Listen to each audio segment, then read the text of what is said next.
পেজার বিস্ফোরণে মৃত্যু মিছিলের মধ্যে লেবাননে হামলায় ইসরায়েলের ধ্বংস হলো 1000 রকেট। পেজার কাণ্ডে তেল আবিবে তীব্র সমালোচনা করে বার্তা দিয়েছিলেন হেজবুল্লাহর নেতা হাসান নাসরাল্লাহ।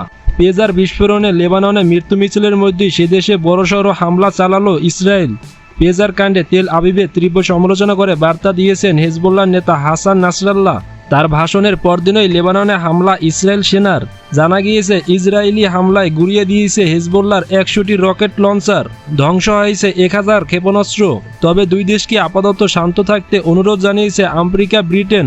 বৃহস্পতিবার ইসরায়েলি সেনার এক্স হ্যান্ডেল পোস্টে বলা হয়, লেবানন হেজবুল্লাহর ঘাঁটিগুলো লক্ষ্য করে অভিযান চালানো হচ্ছে যেন তাদের জঙ্গি কার্যকলাপের তীব্রতা কমানো যায়। সূত্রের খবর, দক্ষিণ লেবানন জুড়ে ছড়িয়ে থাকা হেজবুল্লাহর একাধিক ঘাঁটিতে আক্রমণ চালিয়েছে ইসরায়েল। বেশ কয়েকটি ভবন এবং অস্ত্র ভাণ্ডারও ক্ষতিগ্রস্ত হয়েছে এই হামলায়।